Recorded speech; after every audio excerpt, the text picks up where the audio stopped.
Hey everyone, and welcome to Between the Lines by Athletic Tween, the podcast where we celebrate confidence, movement, and all the amazing ways tweens are showing up in the world.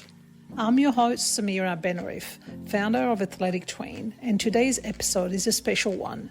We're chatting with someone who truly embodies what it means to be strong, fearless, and full of heart. Rhiannon Byers, NRLW player for the Cronulla Sharks. Rhiannon's journey from local sports fields to the national stage is seriously inspiring. We'll dive into what it takes to stay motivated, how she builds confidence both on and off the field, and what advice she has for young girls chasing their own dreams, whether that's in sports, school, or just everyday life. So grab your headphones, get comfy, or maybe even go for a walk while you listen, because this one's going to light you up. Let's get into it. Thank you so much for your time today, and I've got some questions here. I did want to give you a bit of background as to the reason why I reached out to the Sharks, and you in particular, and that just stems from obviously your massive achievement this month with being awarded the Veronica White Award, and the reason why I thought she would be great if we could have a chat to her is because I was really moved by your speech.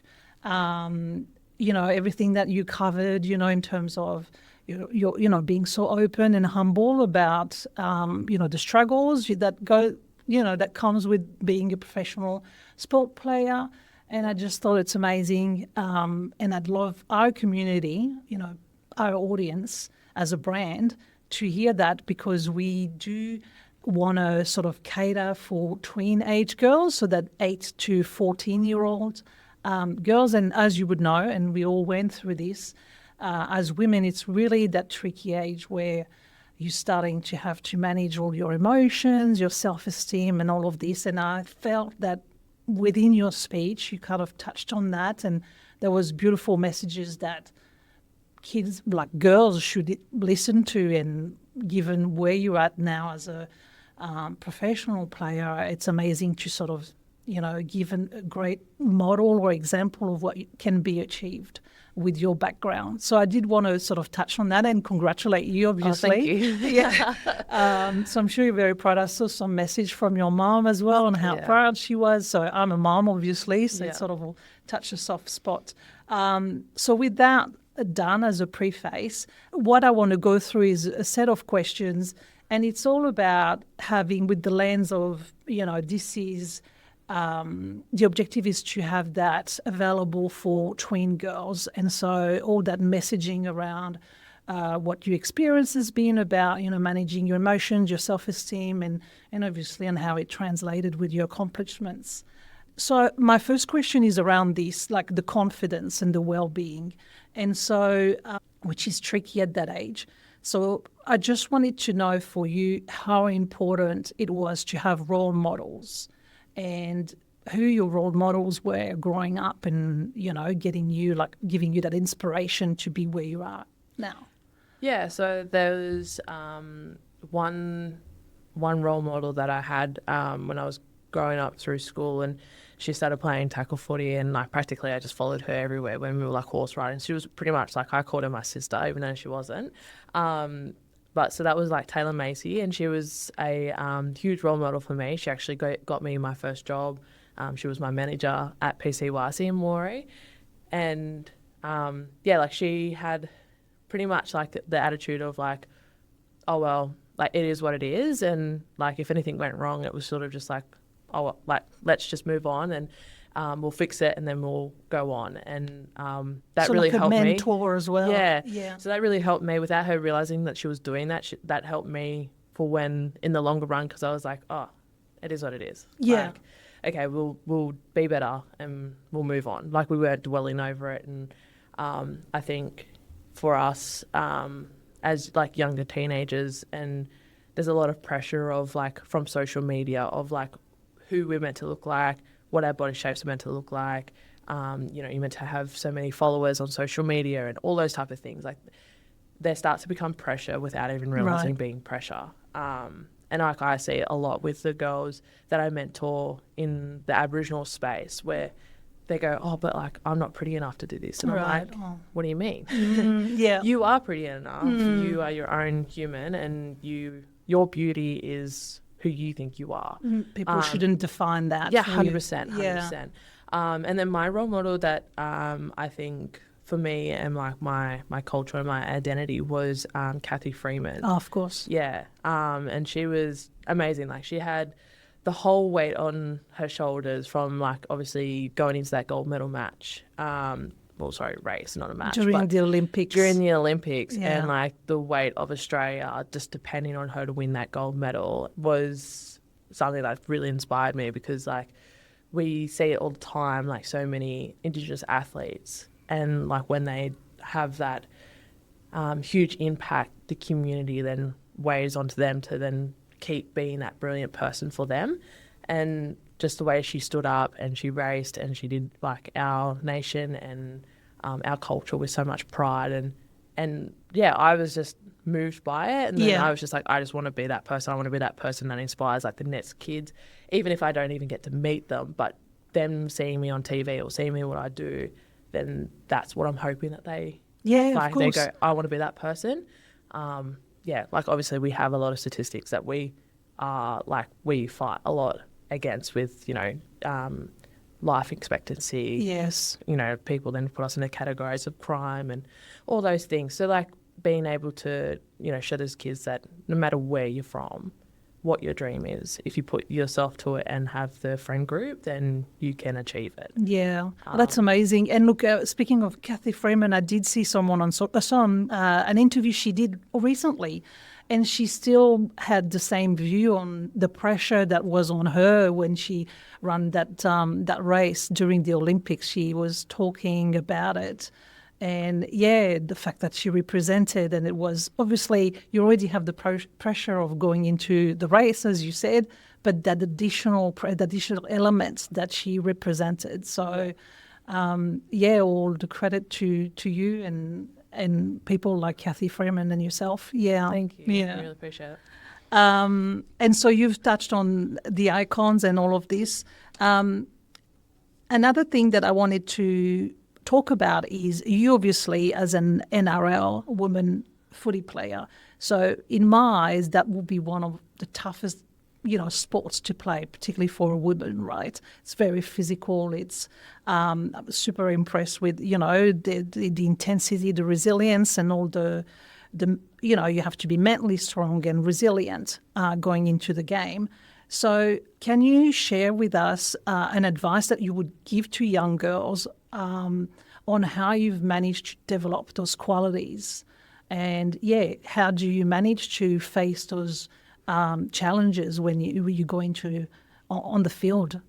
Yeah, well, obviously for me, like, it came from, like, experience and from, making mistakes and having those little bits of failures. And I always think anything that was a setback is another opportunity to be a better person. And for me, anything that came around from whether that was just, I should have been a bit better here with my teammates, or I didn't even recognise that this person's feeling a little bit sad, and just not recognising those type of things. I then took that on to myself to then really focus on trying to be that better person. And then I always think if you're a better person off the field, you're going to be a better person on the field. So, so then I started investing more in the team and investing in our culture that we strive to have as a group. So then we're so connected off the field. And so when we're on the field, no matter what happens, we can look at each other and be like, yeah, okay, let's go. So for me, it would be working on yourself to be a better person. I always say, you don't know what other people are going through. And if you can just smile at someone or say, how you going or how's your day, that can make a huge difference on someone else's life without you realising. So I think for you to have those values and for you to be even a role model without realising you are going to be a role model, it would just be focus on being a better person for yourself. Yeah. And then, that will just then roll on as an effect. And then for me with footy, that happens. Like I, always joke to my mates, and if they're in the opposite team, I'm like, oh, there's no mates on the field. Yeah. But like that's just us competing and pushing each other to be Right. better Yeah. people. It's always in good spirits. Yeah. So like, but then when we're like, if I tackle her, I'm like, oh, I got you this time. Like, Yeah. then like we just laugh. Like we're having those moments, but it's still competitive, but we still have like a bit of a joke. But yeah, like I think as a woman playing in a very male dominant sport, Yes. You have those moments where people go, you shouldn't, like, especially as females sometimes saying you shouldn't be playing that sport. Why are you playing that sport? And I think it's until they realise the culture and the environment that sport brings. Like it's the same as for like netball. Like the girls really like to get around with each other. It's the exact same vibe. Like we love to come in, we love to compete, we love to push each other to the max, and push each other to be better people. And so like every day is a challenge, and like I love that. Yep. So like that's the reason why I play sport. I must admit, the other day I saw again one of your interviews. I think it was more kind of a podcast style, and you were the only female player in there, and you had, I think I want to say 3 other players, but male players, and it was all around mental health. Yeah. And just the friendship in the room. Obviously, I wasn't in the room, but you know what I mean. You could just see how the boys were being super supportive of you, and you felt that back as well. Yeah. And I thought that was amazing because I thought, oh look, they're just on even playground, so to speak. Yeah. And I'm guessing that's within the Sharks community that they are being super supportive, whether you're male, female player. Yeah, so like our club, like everyone knows that Cronulla Sharks aren't the richest club. Yeah. And so for us, like the players that come are players that want to be good people. And so our club is pretty much like another family.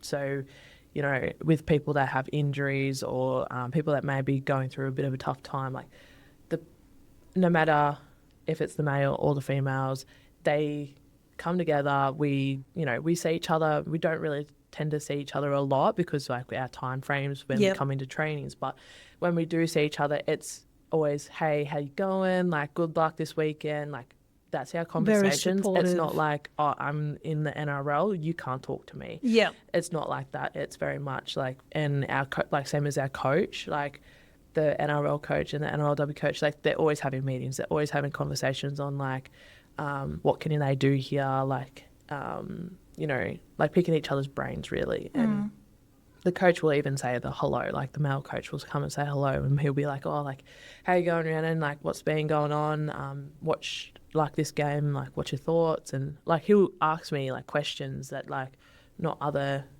like people would do. Yes. And so like, you sort of take that time and you sort of appreciate that. And yeah, like that's the reason why I like this club. Like it's just a club as a family. It's one in, all in. Yeah, it's down to a very approachable. And look, I've experienced that firsthand in trying to secure that interview with you. I never thought they'll say yes. I thought, if you don't try, you'll never know. Yeah. But when I reached out to Troy Whitaker, straight away there was not even, what's this about? I mean, obviously I had explained what the intentions were, but at no moment did he make me feel that it was something that, you had to jump hoops to just reach out to a player. So I was just really blown away. And and I think that's the Shire community. People are just like that. Yeah. And so it just permeates to the Sharks team. So it's beautiful. Yeah.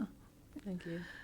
My other question was around, so sort of going back to when you were a tween girl, what advice were you given or you wish you were given by someone so that that instills that confidence, and especially when it comes to sports and self-belief? So I know that which was really interesting when I read about you growing up, you were actually not into football. You did horse riding, right? I've got right. And then you sort of was at an older age, I want to say, inverted commas, that you got into playing footy. So I thought that was really interesting because usually kids will play footy since they're like 6 years old, and that's their aspiration. So can you share with us what sort of instilled that self-belief in that you could do it? Well, I used to obviously I used to ride horses. I've ridden horses since like I was 2, and Yeah. I used to obviously compete quite competitively, and I wanted to, obviously horses are very individualized like sport, and I wasn't like much of like a girly girl. Like I didn't really like playing netball. I didn't really like wearing makeup or like having like nails done and stuff like that. I would much rather go and roll out in the mud and do things like outside. And when I came across when I got to high school, I didn't really have many like friends. So primary school, there was like only 24 kids from K to 6. Right. So like there was only like 2 of us that graduated year 6. Oh, wow. So then when we went into high school, we both went to the same high school. But then he, obviously playing footy, he ended up having like mates a lot quicker than me. And so it was quite challenging because like I was very much they would classify me as a tomboy. Like I would much rather go hang out with the boys than hang with the girls. Yeah. And so for me, I was like, I just really wanted to play sport, really. I just wanted to play anything, like cricket, like anything. And so ended up going up to the PE teacher, and the PE teacher was the rugby coach for the girls. Right. And I was like, I really need to make girlfriends. So can like I play a sport? And he was like, yeah, do you want to play tackle sport? I was like, oh, okay. And so I took the note home, and my mum was like, no. She was like, no. She was like, no way. And I was like, come on, mum, like, please. And then she finally agreed, but she said, if you whinge about anything, like bruises, cuts, anything like that, like, don't come whinging to me. It's a contact sport. Like, that's on you. And I was like, okay. And then rocked up to the first training session, and that's when I sort of fell in love with it, because it was, the girls were like me, like they were very tomboyish. They would go and play footy with the boys at lunch, and You're so in then your element. I just ended up like just gelling in with them, and I didn't have to try and change to be someone. Yeah. Like I didn't have to try and fit in. It was just like I could just slip in and just be who I was, and I think that was like really easy going for me in high school. But then it was when I got into like the Australian 7 side, where girls have experienced that touchy background and OzTag, and they have like a very girly vibe about them, and I'm like straight up like tomboyish, like would wear casual clothes to go out to Westfield or go girl shopping and stuff like that. Like I would completely look like I was just going for a casual stroll down to the park. Yeah.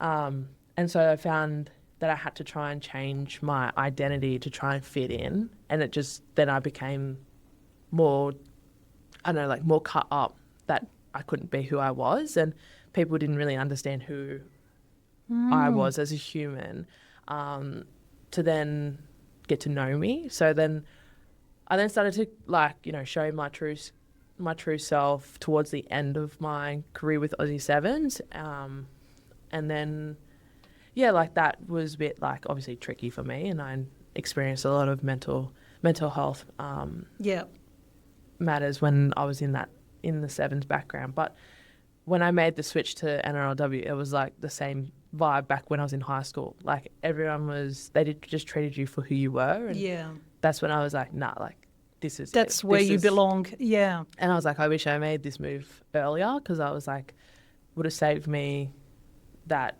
issues that happened with Aussies. And I think it helped me grow as a person, because I experienced that, but I also now know who I truly am. And going into that tween phase, I think, for me, it was just sticking to who I am and not changing for the group.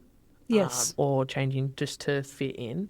I think if people can't accept you for who you are, then there truly aren't people that see you. Yes. And I think we have that, and I explained that a little bit on from social media point of views. Like if they comment in things on your page saying why you wear, you shouldn't be wearing that looks ugly. Well, then I don't think the people that, if you think that dress is absolutely beautiful, then that's what's important. That's what's important, not people going oh, that's ugly, why would you wear that? Yes. And then you feeling really bad about yourself. No, scrap that. Yeah. and focus on just being you and letting people accept you. And people that will accept you will come around. It's like, just don't let the ones that want to try and change your identity and change who you are to then... Yeah. And, I love that you're saying that, because as parents, I think it's almost like you just, I'm listening to you and I'm like, yes, that's right. And that's what I try to tell my daughters. They're 10 and 12. Ariana's 12, Sarah's 10. And it's almost like when it comes from me, they're not listening to it, but listening for you to say that, they'll probably they'll be more receptive to it. And that's why I love the idea of being able to hear it from you, someone like you, that's so inspiring for those girls. I mean, at their school, that's all they talk about, and the Sharks, NRL players, the women in particular. And so I'm sure that, when my daughter is here in the corner, obviously listening in, but it will sort of, the penny drops when and that's why it's important that we, communicate that, and that comes from people such as yourself. It's so important, and it's beautifully said, and coming from your own experience. So that's great. I love hearing what you said. Yeah. Thank you. Yeah. And so I know you say that a lot, and it's great. And I do want you to talk about how it feels to be, you did say that how it feels to be part of a community. And I've seen that all over your social media. And I was looking last night actually when you said I'm at work, I almost forgot, yes, of course they do have to work. It's not just... And I felt even a bit silly in that sort of... and so I looked at the community centre in Janelle, which I'll be honest, I didn't know of, and all the amazing things that you do as a community. So I wanted you to talk a little bit about what it feels to be part of that community, and also, use this platform to broadcast it as well and let people know what it's all about, because I was super impressed with what you guys do. Yeah, so I work for Cronulla Aboriginal Corporation, and so we're the only ACO in the Sutherland Shire and the Georges River. Right. So we cover over nearly 10,000 Aboriginal and Torres Strait people in that areas. So for us, like, my job is youth mentoring. I saw that. Yeah. So I do youth mentoring from primary school to high school age, and I go in the schools, and what my job is to help the kids get through schooling, because obviously for Aboriginal and Torres Strait students, we do struggle to actually graduate. We tend to drop out at year 10, and that's just because it's either we're not enjoying it, we want to get a job, or other things. But so what we wanted to do is create an environment and having a mentor that constantly comes in once a week and has a group of other kids, so then they can build like a little community to catch up. And then that means outside from our group, they can still socialise at school and have that community. And the connection, Yeah, so and we help them with assignments, homework, all that type of stuff. Like, we will help in any way possible. And so we went from, when I first started, we only had 12 high schools and 2 primary schools. And then now we're in 21 high schools. Wow. And we're in 4 primaries, and we're wanting to try and target more of the primary side. And then we have like our kids group on a Thursday afternoon, which is pretty awesome. The kids then from all different schools come together, and we do arts and craft, we do some dancing, traditional dancing, we do some traditional art and like culture stuff, and I think. And so how long have you been doing that? So I started August last year. It was actually Tiana Penatani messaged me and said, hey, do you want to do like a mentoring job? There's a job opening that's coming up. And I was like, yes, please. Like, this is what I've been wanting to do for so long. I did that when I was in Moree at PCYC. I was doing a lot of youth stuff, but it was after school hours. But I absolutely love that because, just being with community. Yeah. So then for me, it was, having that little bit of sense of belonging, because, I'm not from the Shire. I'm not a Shire girl. I am a country bumpkin moving to the city. So for me, moving in an area that like I don't really know, it was just an opportunity for me to understand the community Right. on a different level, and understanding what the community needs, and then for me to use my platform to then help get that. So we're a non-for-profit organisation as well. So we do like CHSP, aged care, Care Finder. I saw that, yeah. And then, we have like men and women's group, which is men and women business. So then there's about 8 of us workers. We're a drop-in centre. So Yes. So sometimes like I get caught up where, if workers are all out, then we need to have one worker in here until someone else can come back, and then it's just sort of like a rotation clock. But we make it work. The job's really flexible too, like with me with footy, like our manager, she understands the footy background because her son plays in the NRL, so she understands.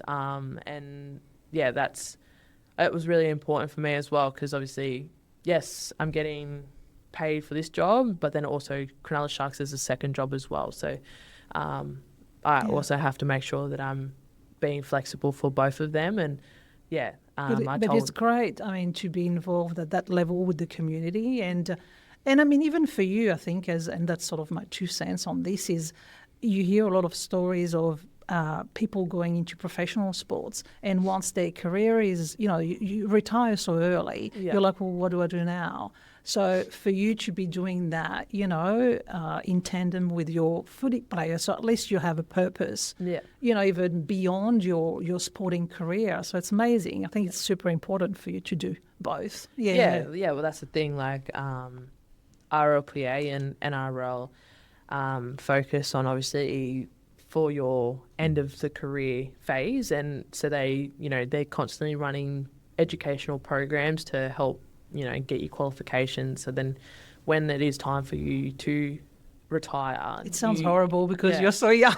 I know. So when it is, but so when it is time for you to retire from NRL, you have all the qualifications to then get a job. Yeah. Because like sometimes there's kids that are like, 17, 18 that are full time with NRL now, and they probably then will go all the way until like they're 28, 30 and then retire, and they've been for like a couple of decades they haven't had any type of work experience. So then it's just like to try and close that returning back to work life, they do all these educational programs. You have like a pool of funding that is what is used, and so and then they have like obviously like support and stuff. But like it's awesome for me and awesome for the girls, because there's obviously our season's a lot shorter, right? So we only have 11 rounds, and so you have like 5 months of off season. Right. So that's 5 months of like, if you didn't have a job, that's 5 months of just doing nothing. And so and obviously that's not ideal. But there's that opportunity for you to get jobs, to get experience, to build up another cash flow. Yes, to close that. Of course, that too. And some girls choose to have that break of 5 months, or then when footy season starts, then they take the time off from work, or they just do casual for 5 months and then not do anything for the rest. And like it's completely up to them. Or people just work like what I do, work a full time. But it's a great. all year round. What you found as well is it's really connected to your background, and so it's meaningful in that. You could be doing any other jobs, but this is just so important that you feel that you're giving back. That's great. And then I've got another one. That one was to touch a little bit on you've been very open obviously about your battles with injuries and the mental challenges that came with it. So one question was, what helped you, and sorry I'm kind of jumping back now, a bit of change of topic, but what helped you push through those tough moments when you've had that, that massive injury not that long ago, really? So pretty much like I've lived away from my family now since I was 18. I'm 26 now. Yeah. And so it was mainly obviously FaceTiming them all the time. Yeah. I think Mum was sick of me FaceTiming, but my partner as well, Will, like he's very footy orientated, and like for me, he always sees so much joy in the day, and like if I was feeling, you know, quite down, like he'd be like, "What's wrong?" Yeah. Like, and it just like, and he's just like cheeky little smile, like, and you're just like, okay, my dramas aren't anywhere near as bad. Yeah. And just like I think that also changed a lot and like helped me get through footy, but. Yeah, it was just like family. Having a network of people. Yeah, having those type of people that will have your back no matter what. Not like sometimes you have people that you think are in your group, but then when things aren't going great, you don't really hear from them. So you tend to go like, are you really in my group? So so sometimes seeing your true friends, I guess. You can see, like, so those type of things, like, you can sort of see, like, they will ride, you know, like, I have family members that do it too, like, they'll ride my fame, like, so you don't hear from them at all, and then next minute, you know, I've won this award, and all of a sudden they're like, oh, my cousin, my niece, my, you know, like, and then next minute they've popped up out of nowhere, and you're like, since when? But like, that's the people that are there for the dark days, the miserable ones, the highs, the lows, all those things, like, they're the ones that you go back to and you surround yourself for, and then when there are times where they're having their highs and lows, then you're there for them, like, you repay them back by what they did for you. And so that's what like last year my dad was going through, he had lymphoma cancer. Oh, and so like, you hear that. I no, wasn't aware of it. No, it's okay. I didn't really put it out there, but like I had like two options. I could have gone home and helped mum and dad out, or I could keep playing footy. And my dad literally said to me, he goes, if you come home, if I see you at all during this footy season at home, he said, I'm going to smack you.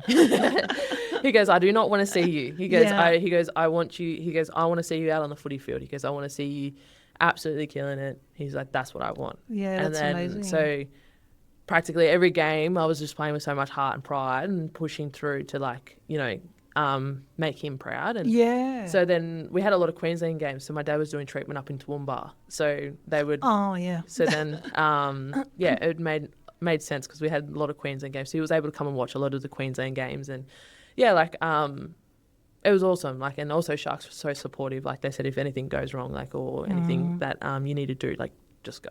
How's he going now? He's good. Better? So he's in remission now. He's in remission, and he'll be now like 4 months in 5 months in remission now. So he's all good, and that. But like, that was like also a tough time because it wasn't just me, but like it was my other family members. But like, I kept turning up for them, and that's when, like, I think if you have a good network, then no matter what the situation is, no matter what the situation is, like, you can sort of push through it. So for me, like, all these niggly injuries, like, they were annoying. You know, like, I'd get back, next minute I have another one, or I start training and the next minute I got another niggle, and it's like that set me back to return. Like, those things, like, they were niggly and they were annoying, but like the network that I had, it didn't really matter. Like, they showed like it didn't have an effect on them, so it was like, sweet. Just move on. So it was like, okay, we'll just crack on and get back when I can. And I think that's what that's really important. Great. Yeah. And then we're getting to the end of it. I just have like two last questions. One is a bit of a cheeky one, and then there was one that Ariana wanted to ask, so I'll hand over to her in a second. But this one is just for our communities. If you could design the ultimate game day outfit for twin girls that makes them feel unstoppable, what would it look like? Oh. Bit of fashion designer. Yeah, like I'm an artist, but it would probably, I don't know, it would probably have like, you know, like your Wonder Woman style, like, because like they are like super, like, powerful. They're powerful. I probably have like maybe like a blue theme because like you stay calm, like you're pretty. That's the colour. Yeah. What else? Yeah, I probably have like more of like I don't know if you remember, NRL used to do the superhero theme. Yeah.